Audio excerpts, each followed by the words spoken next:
السلام علیکم ورحمۃ اللہ۔ میں آج ایک ایسی چیز آپ کو بتانے جا رہی ہوں جس کو عام طور پر اس حدیث کو آپ نے کبھی بھی علماء کے منہ سے عام نہیں سنا ہوگا۔ ایک دو ایسے بہت اللہ کے نیک لوگ گزرے جن میں سے ایک ڈاکٹر اسرائیل میں تھے جنہوں نے اس حدیث کو ہائی لائٹ کیا، جنہوں نے یہ کہا کہ یہ ایک امپورٹنٹ چیز ہے۔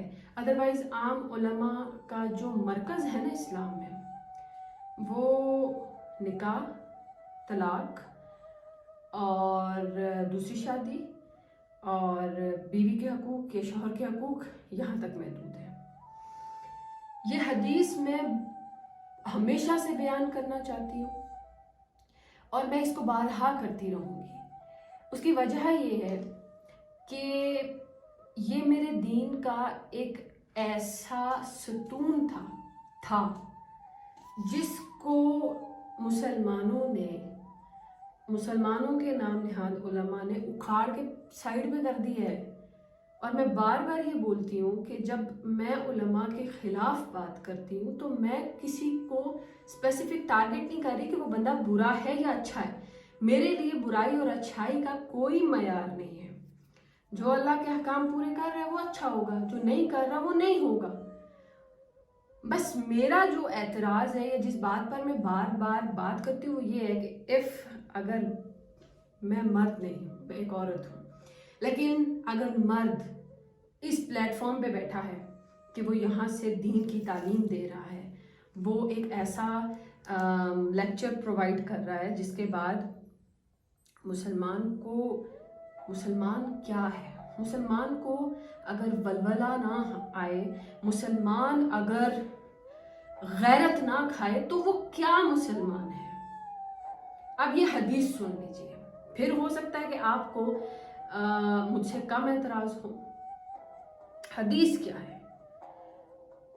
اللہ نے حکم دیا جبرائیل علیہ السلام کو کہ یہ فلاں بستی ہے، اس کو الٹ دو، یعنی انہیں تباہ کر دو۔ تو جبرائیل علیہ السلام نے کیا فرمایا؟ یا اللہ، اس میں تو ایک آپ کا ایسا بندہ بھی ہے جس نے گھڑی بھر بھی گناہ میں نہیں گزاری، یعنی جس نے گناہ میں وقت ہی نہیں گزارا، ایک ایسا بندہ بھی ہے۔ اللہ تعالیٰ کا جو جواب ہے نا، وہ میرا مقصد ہے۔ میرے مومن بھائیوں کے اندر اگر غیرت نہیں ہے نا، وہ مردوں کی کیٹیگری میں شمار نہیں ہوتے۔ اللہ تعالیٰ نے فرمایا پہلے اس بستی کو الٹو، پہلے اس بندے کو الٹو، کیونکہ یہ وہ بندہ ہے جس کی شکل کبھی بھی میری غیرت میں سرخ نہیں ہوئی۔ گناہ ہوا، اس کو فرق نہیں پڑا، ظلم ہوئے، اس کو فرق نہیں پڑا، اس کے چہرے پر تم نے ندامت نہیں دیکھی ہوگی، کوئی غیرت کے آثار نہیں دیکھے ہوں گے، یہ کبھی میرے حق میں نہیں کھڑا ہوا، تم نے اس کو کبھی میدان میں نہیں دیکھا ہوگا۔ اب آپ لوگ مجھے ایمانداری سے بتائیں، کیا اس حدیث کے زمرے میں آج کل کے علماء نہیں آتے؟ یہ مسلمانوں کا ملک ہے، یہاں ہر طرح کا ہندوانہ نظام، کافرانہ، ظالمانہ نظام چلتا ہے۔ تو کون سے عالم ہیں، کون سا اللہ کا وہ بندہ ہے جو غیرت میں تلوار لے کے نکلا ہو، جو غیرت میں اپنی آواز لے کے نکلا ہو؟ کیا علماء کا کام صرف یہ کتابیں چھاپنا رہ گیا ہے؟ داڑھی لمبی کر لو، پانچا اوپر کر لو، عورتوں پر تنقید کر لو۔ مجھے تو خدا کی قسم عورتوں پر تنقید کرنے والے جتنے بھی عالم ہیں، وہ تو مجھے اللہ کی پناہ کہ میں ان کے بارے میں کیا سوچتی ہوں یا وہ مجھے کیا لگتے ہیں۔ عورت کو ڈھال بنا کر تو دین مت بیچیں۔ عورت کو اللہ تعالیٰ نے آپ کے بہت اوپر بنا کے پیدا کیا ہے، کیونکہ اللہ نے آپ کو بھی عورت کے تھرو ہی پیدا کیا۔ سمپل، کوئی مرد اپنے آپ کو افضل نہیں کہہ سکتا عورتوں سے. کیوں؟ کیونکہ ان کو میں نے جتنا بھی دیکھا ہے پلیٹ فارمز پہ بیٹھے ہوئے، عورت یہ، عورت یہ، عورت یہ، عورت یہ. اللہ کے بندو، تم لوگوں کا کام تھا جہاد کرنا، اللہ کے کلمے کو بلند کرنا. مسلمان جہاں جہاں پس رہے ہیں ان کے لیے آواز اٹھانا. کون اٹھا رہا ہے؟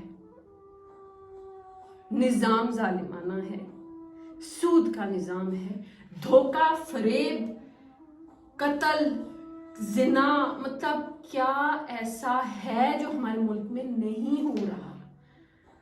اور میں حیران ہوں، اور میں خدا کی قسم کھا کر کہہ سکتی ہوں، کیونکہ یہ ایک وہ چیز ہے جو 25 سال میرے باپ نے مجھ میں بلڈ کی ہے، اور وہ یہ کہ جہاد کے بغیر کوئی دین نہیں ہے. and I'm proud of him کہ انہوں نے مجھے دین کا اصل مقصد بتایا. انہوں نے کہا جب دین کے خلاف کوئی چیز ہو تو تمہارے غصے کا ایک عالم ہو، جب دین کے خلاف کوئی بات کرے تو تمہاری آواز اٹھنی چاہیے، تم روک سکو تو اپنے ہاتھ سے اس چیز کو روکو. ہمارے مرد چوڑیاں پہن کے بیٹھے ہوئے یہ نہیں روک سکتے. جو ابھی پاکستان میں ظلم چل رہا ہے کیا یہ نہیں روک سکتے ہمارے علماء؟ لیکن ہمارے علماء اپنے اپنے اعمال میں مصروف ہیں، اپنی اپنی تسبیح میں مصروف ہیں، اپنی صلاح میں مصروف ہیں.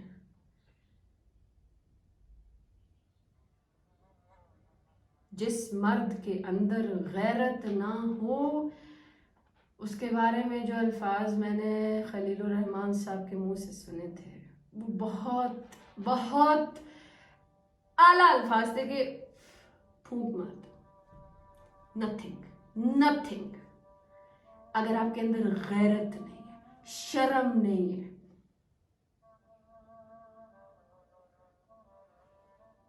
یہ اس حدیث کی وجہ سے میں کہتی ہوں کہ مسلمان کی پستی، مسلمان کا دنیا بھر میں ذلیل ہونا فقط اس لیے ہے کہ مسلمان بے غیرت ہو چکے ہیں، مہا بے غیرت. بغیرتی کا وہ معیار جس کو کافر بھی نہیں کراس کر سکتے، اس معیار پہ مسلمان پہنچ گئے. میں نے مدارس دیکھے ہیں، نارملی لوگ ایک مدرسے سے پڑھ کے 6 سال 8 سال پورے کرتے ہیں. اللہ گواہ ہے کہ میں نے 6 مدارس